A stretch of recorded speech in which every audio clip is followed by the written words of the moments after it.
మన దేశానికి స్వాతంత్ర్యం వచ్చింది 1947 ఆగస్టు 15న. రాజ్యాంగం ఆమోదంలోకి వచ్చింది 1949 నవంబర్ 26న. ఆ తేదీని అంగీకరిస్తూ ఆమోదాన్ని అమలుపరచాలని 284 మంది సభ్యులు సంతకాలు చేశారు. కాని అంతటి చారిత్రక ప్రాధాన్యమున్న తేదీకి చిరస్థాయి కల్పించాలన్న సదుద్దేశంతో నవభారత నిర్మాతలు మరో 2 నెలలు ఆగి 1950 జనవరి 26 నుంచి రాజ్యాంగాన్ని అమల్లోకి తెచ్చారు. అందుకే మనం ప్రతి సంవత్సరం జనవరి 26న గణతంత్ర దినోత్సవంగా జరుపుకుంటాం.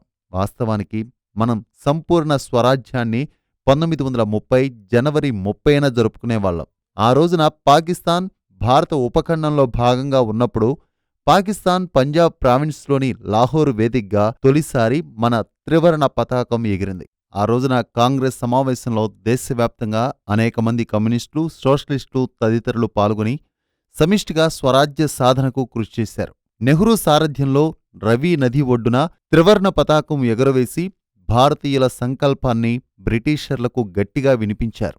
అప్పటివరకు కేవలం రాజకీయ స్వపరిపాలన వస్తే చాలు, దేశం సామంతరాజ్యంగా సంపూర్ణ అధికారం బ్రిటిష్ వారి చేతుల్లో మిగిలిపోయినా పర్వాలేదనుకునే నేతల రాజీ వైఖరితో కాంగ్రెస్ వ్యవహరిస్తూ వచ్చింది.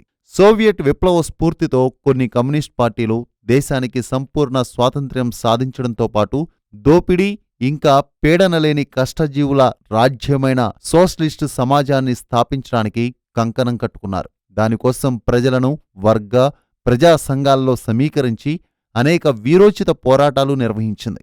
స్వాతంత్ర్యోద్యమంలో పెరిగిపోతున్న కమ్యూనిస్టుల ప్రాభవాన్ని, వారి భావజాలానికి ప్రజల్లో వస్తున్న ప్రతిస్పందనను చూసి బ్రిటిష్ పాలకులు బెదిరిపోయారు. ఆనాడు కమ్యూనిస్టుల కృషితో ఇంకా తిరుగుబాటు తత్వంతో వారితో పాటు జవహర్లాల్ నెహ్రూ, సర్దార్ పటేల్, బిఆర్ అంబేద్కర్, కెఎం మున్షీ, అల్లాడి కృష్ణస్వామి వంటి నేతలు కాంగ్రెస్ పార్టీలో వేడి పుట్టించి సంపూర్ణ స్వరాజ్యం తీర్మానం ప్రకటన చేయించడంలో సఫలమై వారి అనేక సంవత్సరాల పోరాటంతోనే మనకు సంపూర్ణ స్వరాజ్య హక్కు లభించింది.